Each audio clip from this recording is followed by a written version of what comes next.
menurut gue, Mhm. investasi itu adalah sesuatu hal yang bisa menduplikasi suatu entitas. Mmm. Contoh kita investasi uang, berarti gimana caranya kita bisa menduplikasi uang kita.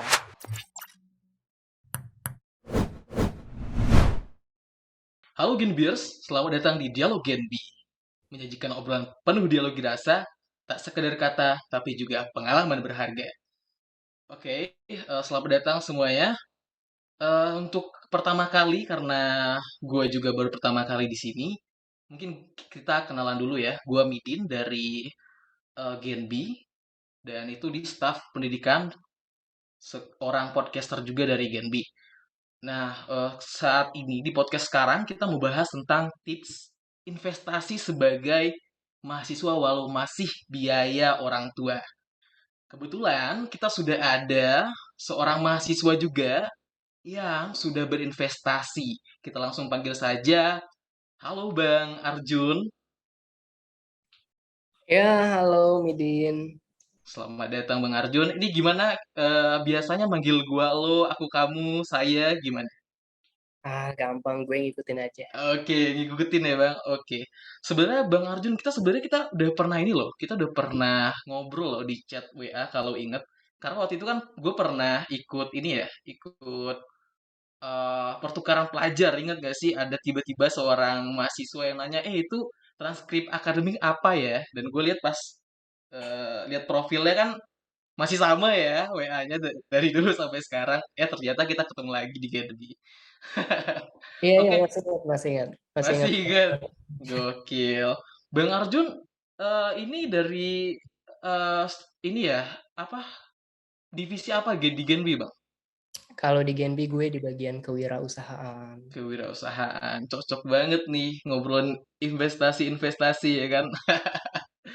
Gue tahu Kalau nggak? By the way, kenapa? tadi siang itu gue dikabarin sama temen gue namanya Risma. Dia kan Mapres juga, Mapres Telyu. Oke. Dan sebetulnya ya sangat terhormat lah diundang menjadi narasumber di podcast GNB Telkom University dan membahas tentang seputar tentang investasi gitu. That is so Iya. amazing. Ya, gue akan membagikan apa yang gue tahu lah. Oke. Jadi teman-teman pendengar Genbiers, Bang Arjun ini juga seorang mapres ya, Bang, dari Fakultas Informatika ya? Bener ya? Betul, Ya, teknologi betul. informasi. Iya, teknologi informasi. Oke, langsung aja dari pertanyaan umum dulu, Bang. Menurut Bang Arjun nih, sebenarnya investasi itu apa sih, Bang? Jadi kalau menurut gue ya, sebetulnya banyak banget lu bisa cari di KBBI dan sebagainya, tapi ini kalau menurut gue, Mhm. investasi itu adalah sesuatu hal yang bisa menduplikasi suatu entitas. Hmm, Contoh kita investasi uang, berarti gimana caranya kita bisa menduplikasi uang kita. oke. Atau investasi ilmu, bagaimana caranya kita menduplikasi ataupun meningkatkan keilmuan kita. Karena banyak banget kan ya sektor investasi, mulai dari investasi keuangan, investasi ilmu, ataupun investasi SDM. Nah, Oke. contoh SDM, investasi SDM adalah kita berhubung gue itu kan ada beberapa organisasi yang gue pegang juga. Jadi gue mengatur bagaimana caranya menginvestasikan SDM ini agar lebih baik dan mengembangkan organisasi. Jadi kalau gue memberikan sebuah fasilitas kepada SDM gue itu adalah salah satu bentuk investasi dan kedepannya pasti SDM akan mengembangkan organisasi kayak gitu contoh. Oke. Berarti investasi itu adalah suatu hal yang kita lakukan saat ini dan akan menduplikasi di masa yang akan datang gitu ya. Oke, Akan kalau gitu berdampak baik. mm, akan berdampak pada masa yang akan datang. Jadi kerasanya di depan ya. Nggak mungkin Ya, kita invest sekarang, besok langsung ada. Nggak mungkin. Itu pakai jin kayaknya. Atau bodong, investasi bodong gitu. Hati-hati ya teman-teman. Kalau ada return ya, ayo ayo sini investasi, returnnya 10% dalam sehari. Wah, jangan percaya. Itu semua penipuan. Hati-hati ya teman-teman. Kalau gitu, kapan nih waktu yang tepat sih sebenarnya untuk berinvestasi nih, Bang? jadi gini, ini banyak banget juga yang nanya ke gue. Oke. Kapan sih waktu yang paling baik untuk gue berinvestasi? Banyak banget yang bertanya kayak gitu. Mhm. Dan gue bilang kalau lu bisa mulai dari sekarang ya dari sekarang, jangan nunggu besok. Kita ada inflasi. Kalau kita membahas tentang investasi keuangan, kita ada inflasi. Nah, Oke. yang dimana contoh di tahun 2006 2007 gue beli mie itu harganya cuma 1.000 1.500 kayak gitu kan. Betul. Sekarang Betul. berapa? Sekarang bisa 2.000 2.500. Bahkan kemarin gue baru beli satu butir telur Iya. yang biasanya gue beli Rp1.000, kemarin gue beli 2.500. 2000. Luar biasa. Iya, betul betul betul betul. Jadi secepatnya agar maksudnya apa tuh hubungannya ya Bang ya antara inflasi dan investasi itu loh? Kenapa memang gitu? Jadi inflasi adalah salah satu parameter bahwa Mhm. uang kita akan selalu bergerak. Bergerak Jadi ya. kalau kita memegang rupiah aja, ya kita akan hilang gitu. Nominalnya itu akan rendah, semakin rendah. Contoh yang tadi gue bilang, ambil contoh yang lain. Kalau tahun 98 aja, 98, 99, ataupun tahun 19 lah ya, kita beli satu mangkok bakso 10.000 bisa dapat 10. Nah, Mhm. kalau sekarang 10.000 bisa dapat satu. Coba bayangin 10 tahun ke depan. Apakah bakso harganya 10.000? Nggak bakal bisa. Betul Itu udah betul. pasti. Nah, itu namanya inflasi. Jadi uang kita pun akan tergores karena apa? Karena ada sektor politik ya, geopolitik, geoekonomi, dan itu pembahasannya panjang banget. Jadi yang paling simpel adalah kalau kita taruh uang kita ya di instrumen investasi apapun, uang kita akan mengikuti inflasi. Nah, kayak contoh, kembali lagi ke bentuk apa namanya bakso yang tadi. Kalau gue investasi 10.000 pada bakso yang tahun 19 itu, nah di tahun ini uang gue akan sama. Hmm. Mengikuti apa namanya pricing dari baksonya.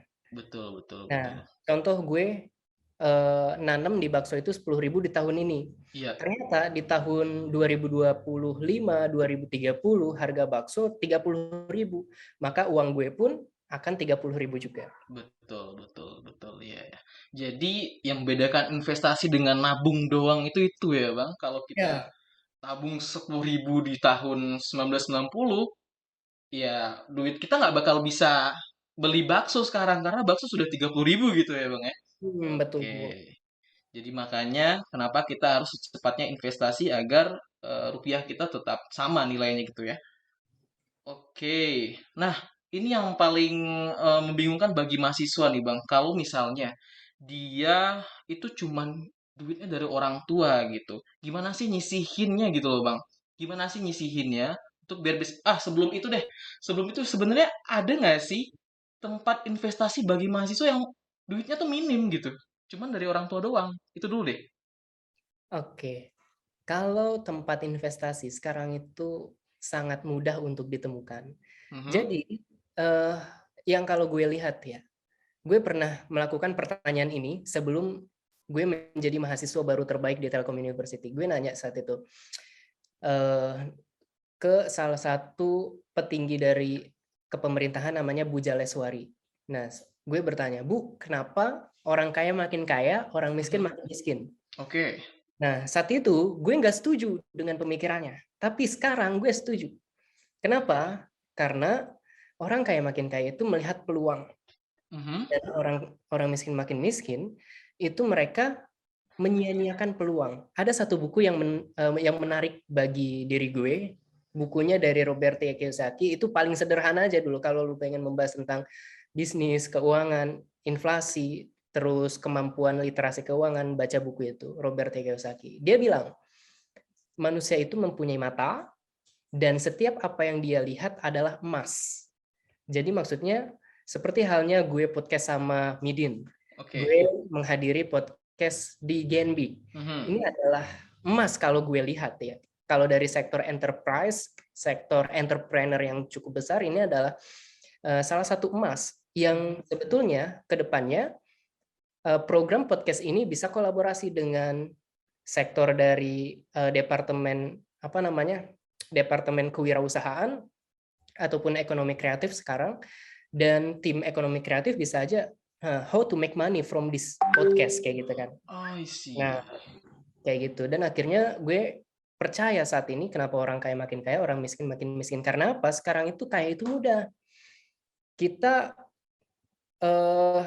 untuk jualan aja nggak perlu langsung. Kita banyak banget sekarang untuk jualan online. Apalagi dampak pandemi kemarin. Itu banyak banget gini deh. Gue bertanya deh ke Midin ataupun teman-teman yang mendengarkan podcast ini. Di masa pandemi ini, ya 2019, 2020, 2021 lah ya. Ada nggak sih orang kaya makin kaya gitu? Padahal pandemi loh, gitu kan. Terus ada nggak sih orang miskin makin miskin gitu? Padahal pandemi. Nah, yang membedakan adalah how to make decision gitu kan. Dan mindsetnya itu. Orang kaya makin kaya dia melihat, nih pandemi ada prospek nih. Gue bisa jualan Zoom online, terus gue bisa jualan apapun online dan sebagainya. Nah, itulah yang menjadi dasar perbedaan pemikiran, dan mindset itu harus coba kita kembangkan bahwa kita sangat mudah untuk kaya untuk zaman ini ya. Karena kalau ditanya terkait apa sih, apakah ada instrumen investasi yang sangat mudah gitu? Ada. Kita coba mulai dari ajaib itu deposit mulai dari 10.000 yang kalau gue tahu tuh. Ada namanya Bibit, Bareksa. Nah, terus ada namanya yang gue ikutin Santara, itu udah lama Santara dari Bosman Mardigu. Ada beberapa instrumen investasi yang gue ikutin sih kayak gitu. Mulai dari 10.000 itu udah bisa banget. Udah bisa. Itu yang 10.000 itu apa ya Bang? Kalau setahu gue kalau misalnya saham kan mainnya lot ya, 100 lot ya kan. Satu lot itu yang paling murah yang gue tahu ya saat saat ini 200-an ada ya, berarti 20.000 gitu ya. Itu kan saham, tapi kan saham yang satu lotnya 200 itu kan dikit ya, banyaknya kan 10.000, 3.000, 1.000 gitu. Kan harus ini ya, apalagi yang blue chip ya, bisa sekali invest itu 4 juta gitu. Nggak mungkin dong mahasiswa invest di blue chip satu lot gitu. Nah, gimana nih? Apa sih yang 10.000 tuh apa Bang gitu? Nah, kalau untuk membahas yang mulai dari 10.000, lu bisa, nah kan ada namanya profil resiko ya. Oke. Profil resiko itu lu akan melihat lu pengen dalam posisi apa. Kalau lu suka tantangan, maka terjunlah di saham, terjunlah di kripto kayak gitu. Oke. Kalau lu takut kehilangan uang, terjunlah di dunia reksadana, obligasi. Reksadana. Nah, dan di reksadana ataupun obligasi itu sudah bisa mulai dari 10.000. Nah, memang betul kalau untuk saham itu mainnya lot. Iya Nah, lot. lot. Dan saat ini yang paling rendah adalah Rp50. Oh, Rp50, oke. Rupiah. Rp50 ya, tapi itu nggak, ya itu agak ribet sih ya. Kalau untuk saham maksudnya ilmunya lebih dalam ya. Kalau Iya, reksa kan ini ya ada manajemen investasi gitu kan. Kita bisa ngelihat track recordnya juga kan 5 tahun ke belakang. Oh, manajemen investasinya ngasih return yang bagus, tinggal percaya kan. betul. Berarti mainnya kalau aman di reksadana ya bang ya. Oke. Untuk teman-teman bagi yang belum tahu reksadana, reksadana tuh sebenarnya berbagai macam ya ininya, harganya. Tapi udah mulai 10.000 tuh udah ada gitu. Dan paling paling mahal yang kalau gue pengalaman pribadi 100.000 sih biasanya yang kayak sekali transaksi minimal 100.000 kayak gitu.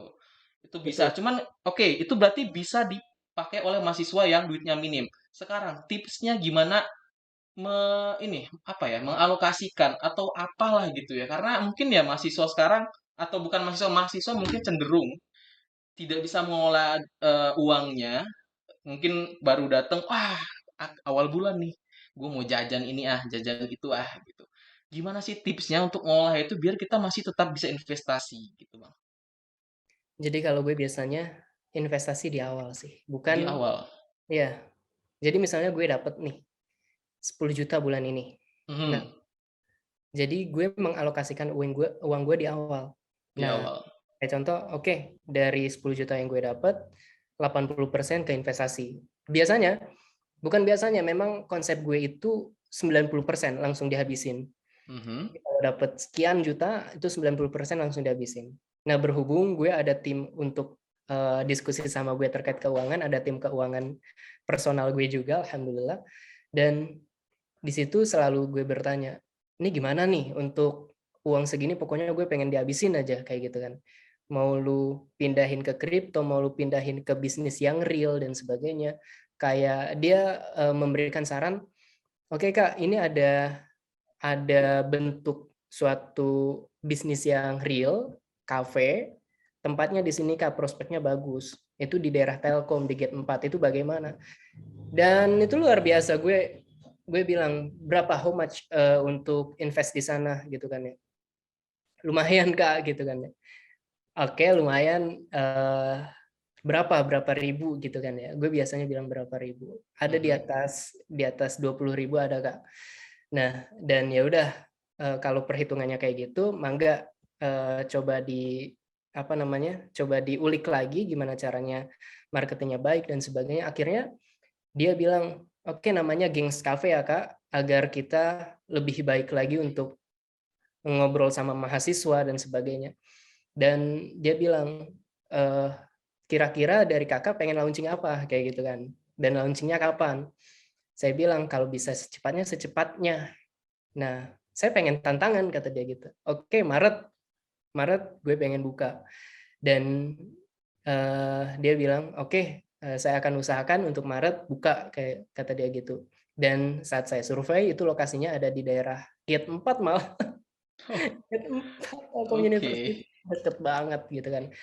So itu sih yang mungkin uh, gue ada tim keuangan dan sebagainya, dia yang akan mengalokasikan. Dan kalau lu bertanya terkait bagaimana cara mengalokasikan uang, itu jangan di akhir, tapi di awal. Karena apa? Kalau kita mengalokasikan di akhir, kita akan meminimalisir. Nah, kita akan menganggap, oke, nanti dulu deh, uang Mhm. gue sisain segini deh. Padahal mah itu nggak bakal tersisa. Lu pasti Oke. membutuhkan kebutuhan-kebutuhan lain, entah makan, entah ke toilet SPBU yang bayar kayak gitu, walaupun ada menteri yang pengen SPBU Urusan lain gratis itu. lain ya, kayak Oke. gitu.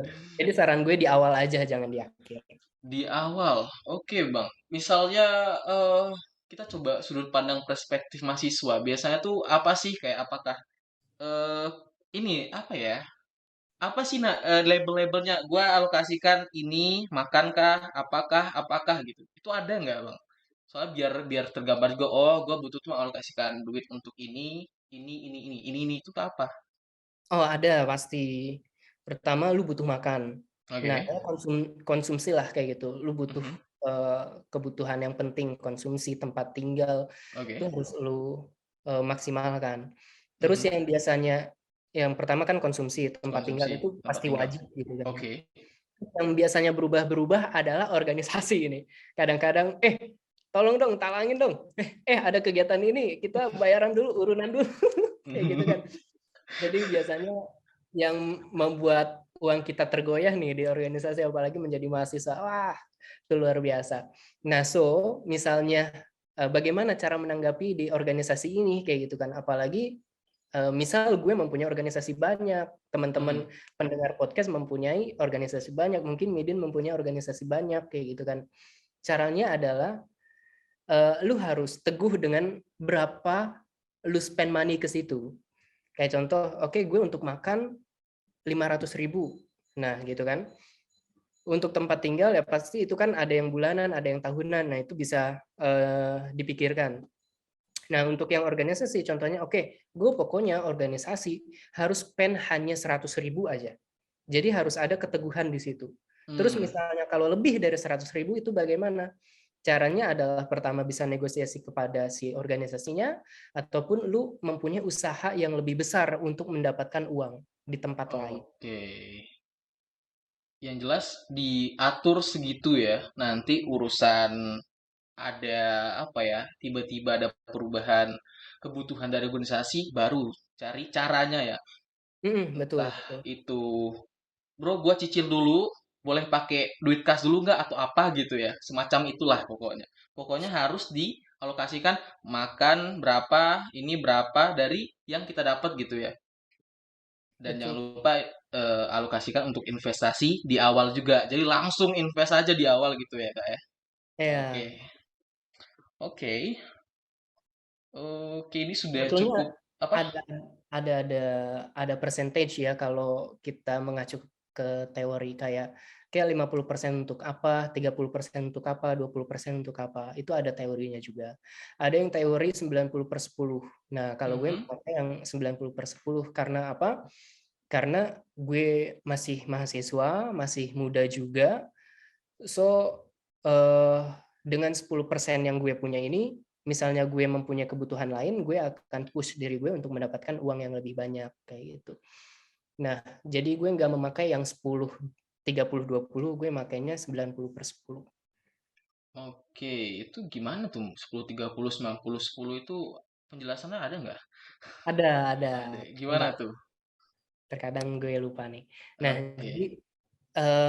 50% itu 50% itu untuk needs-nya, needs kita, kebutuhan Mhm. kita. Nah, dari needs itu kan kita bisa cabang, oke, gue kebutuhannya apa ya? Ada kebutuhan pribadi, ada kebutuhan apa dan sebagainya, itu 50%.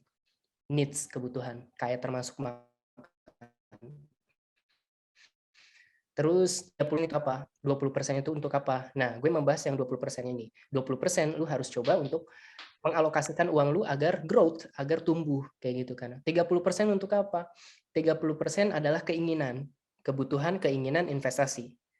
50% kebutuhan, Mhm. 30% keinginan, Mhm. 20% investasi.